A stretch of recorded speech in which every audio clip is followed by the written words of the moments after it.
ጌታችን አምላካችን መድኃኒታችን ኢየሱስ ክርስቶስ ያደረገው ተአምር ይህ ነው።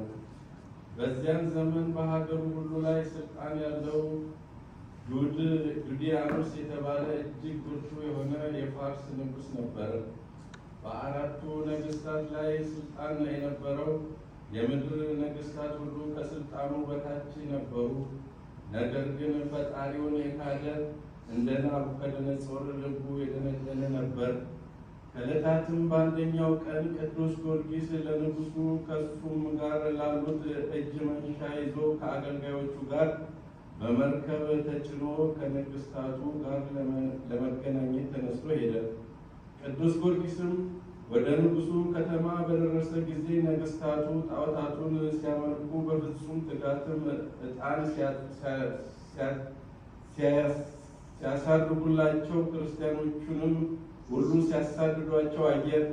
በዚህም ጊዜ ቅዱስ ሰማዕት የሰማይና የምድር ፈጣሪ ክርስቶስን የሚያመልኩበትን ሀገሬን ትቼ ለምን መጣሁ በማለት አዘነ። ጌታዬ ኢየሱስ ክርስቶስም የቅዱስ ጊዮርጊስን ሐዘኑን ተመልክቶ ለሰማዕታት የተሰጠውን ተስፋ የመንፈስ ቅዱስን እውቀት በልቦናው መላለት። ለሰማዕታት ያቀዳጃቸውን አክሊል የተዘጋጀላቸውንም ልዩ ልዩ ክብር ገለጸለት። ይህንንም በተረዳ ጊዜ የአምላክ ፍቅር በልቦናው ነደደች። ከእንግዲህስ ወዲህ በዚህ ዓለም እስካለሁ ድረስ ወደ ሀገሬ ወደ እናቴም አልመለስም። ለጌታዬ ኢየሱስ ክርስቶስ ከእሷ ተለይቻለሁና ለዘላለም የምትኖረውን ጌታዬ ኢየሱስ ክርስቶስ የሚሰጠኝን የሕይወት ተስፋ አደርጋለሁ እንጂ ለቅዱስ ስሙም እሞት ዘንድ እርሱ በቸርነቱ ያጸናኛል አለ። በዚህም ጊዜ በቅዱስ ጊዮርጊስ ላይ ኃይል መንፈስ ቅዱስ አደረበትና በፍጥነት ሄዶ በአላውያን ነገሥታት ፊት ቆሞ እኔ የክርስቲያን ወገን ነኝ፣ እምነቴም በጌታችን በኢየሱስ ክርስቶስ ነው ሲል አሰምቶ ተናገረ። እነሱም በልዩ ልዩ ስቃይ እያሰቃዩት እስከ 7 ዓመት ቆየ። በዚያም ጊዜ ከሃዲው ንጉሥ ዱዲያኖስ ከከተማው ውጭ አውጥቶ ልብሱን ገፈፈው።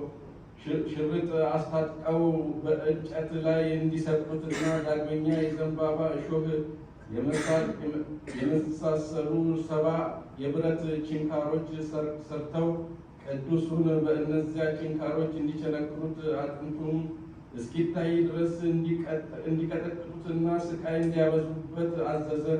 ቅዱስ ተጋዳይ ግን ይህንን ሁሉ ጽኑ ስቃይ በእግዚአብሔር ኃይል ታገሰ። ይልቁንም ፈጣሪ ኢየሱስ ክርስቶስ በመስቀል እንደተሰቀለ እንዴት አላስብም? ይህ የሥጋ መከራ ኃላፊ ጠፊ ነውና ሲል አሰምቶ ተናገረ።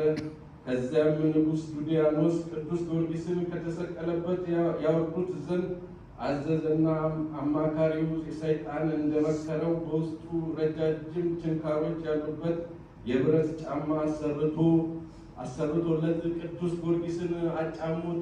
በችንካሮቹም እግሩን ከጫማው ጋር ቸነከሩት። ችንካሮቹም ደሙ እንደ ውሃ በምድር ላይ እስኪፈስ ድረስ እግሩን ዘልቀው ስሩን በጣጠሱት። መሄድም በተሳነው ጊዜ አጎንብሶ መሄድ ጀመረ።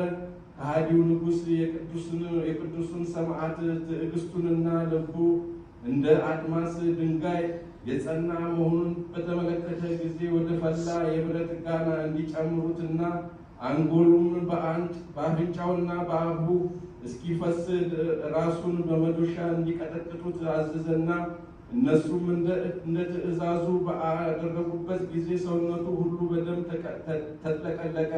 እርሱ ግን ወደ ሰማይ ዓይኖቹን አቅንቶ ጌታዬና ፈጣሪ ኢየሱስ ክርስቶስ ሆይ ሰውነቴን አትጣላት፣ ይህንን ጉስቁልናና ከሃዲ ዱዲያኖስን ከሱም ጋር ያሉት 70 ነገሥታትን በአንተ ስም ድል